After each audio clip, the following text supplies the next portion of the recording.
కావాలేదు. So I think it was year 2000, 2000లో నేను ఇక్కడ నుంచి మిషనరీగా నార్త్ ఇండియా వెళ్ళాను. ఉత్తర భారతదేశం వెళ్ళి అక్కడ ఒక 11 సంవత్సరాలు పరిచయం చేశాను. అక్కడే పెళ్లి చేసుకున్నాను. దానికి ముందు నేను 97, 98 ప్రాంతాల్లో నేను రక్షింపబడ్డాను. ఇక్కడ హైదరాబాద్లో నేను I gave my heart to the lord. దానికి ముందు నేను గ్రౌండ్లో కూర్చునేవాడిని. అప్పుడు బాగా నాకు గంజాయి ఇలాంటివన్నీ ఎక్కువగా అలవాటు. గ్రౌండ్లో కూర్చుని మేమందరం గంజాయి తాగుతూ ఉంటే ఆ గ్రౌండ్కు ఒకరోజు ఒక పెద్ద ఆయన వచ్చాడు. క్రిస్టియన్.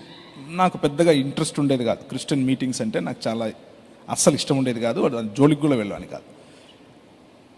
ఆయన ఆ రోజుల్లో అంటే 95, 94, 96 ఆ రోజుల్లో పేర్లు పెట్టి పిలవటం మొదలుపెట్టాడు. ఆయన చెన్నైకి సంబంధించిన ఆయన్ని చూసి చాలామంది అదే చేయటం మొదలుపెట్టారు. బైబిల్లో కూడా అలాంటివి ఉంటే బాగుండేది. నేను చదివిన బైబిల్లో నాకు కనబడలేదు.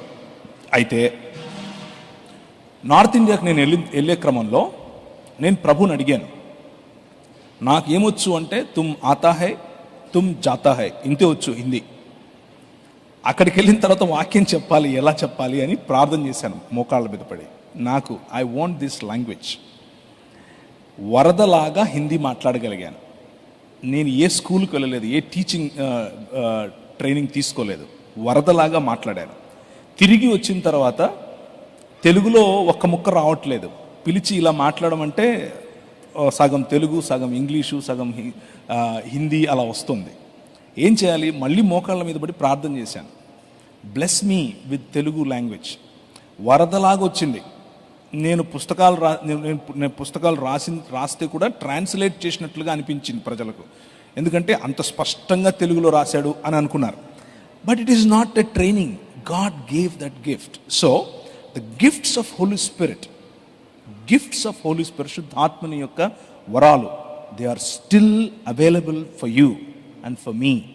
మనకు పరిశుద్ధాత్మ వరాలు ఈ రోజుకు ఇప్పుడు అందుబాటులో ఉన్నాయి. And he is still active. He can heal people. He can give you language. He can call you by name. ఇక్కడ ఒక చిన్న nuance. This is where you need to differentiate. మా ఊర్లో అంటే హైదరాబాద్లో ఒక ఆయన ఉన్నాడు, బోర్డు పెట్టాడు, ఇక్కడ మగపిల్లలు పుట్టడం కోసం ప్రార్థన చేయబడును అని పెట్టాడు. Do you see any problem in that statement? నేను ప్రార్థన చేస్తే మగపిల్లలే పుడతారు. సో స్పెషలైజేషన్, గైనకాలజీలో కూడా స్పెషలైజేషన్ అనమాట. Holy Spirit doesn't teach you things like that. పరిశుద్ధాత్ముడు వాక్యానుసారంగానే, వాక్యంలో ఉన్న సత్యాలే మీకు చెప్తాడు. వాక్యంలో ఉన్న వాక్యాన్ని స్థిరపరచడం కోసం నీకు గిఫ్ట్స్ ఇస్తాడు. ఆ గిఫ్ట్స్ తీసుకుని అంగడి పెట్టుకుంటాను, దుకాణం పెట్టుకుంటాను అని అంటే ఆశీర్వాదమే నీకు శాపం అవుతుంది. God is a blessing to us. నాకు ఆశీర్వాదమీ అని గొనిగితే దేవుడు అన్నాడు, పూరేళ్లను ఇస్తాను. ఎంత ఇస్తానంటే నేను నోట్లో పెట్టుకుంటే ముక్కులేకొచ్చి అంత ఇస్తానన్నాడు సంఖ్యాకాండంలో.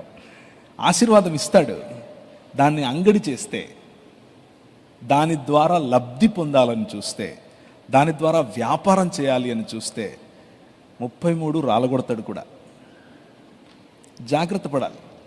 So to answer my question at a larger level, name calling is a small thing. కానీ the gifts of Holy Spirit, they are still available for all of us. మనందరికీ పరిశుద్ధాత్మ దేవుని యొక్క వరములు అందుబాటులో ఉన్నాయి.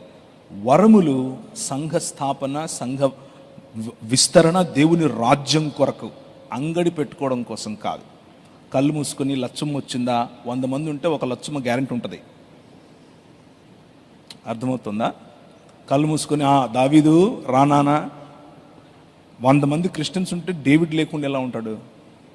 ఉంటాడు. ఇక్కడ 11 మంది ఉన్నారా? చూసారా? ఉంటారు. అది అలాంటి చీప్ ట్రిక్స్ దేవునికి అవమానకరం.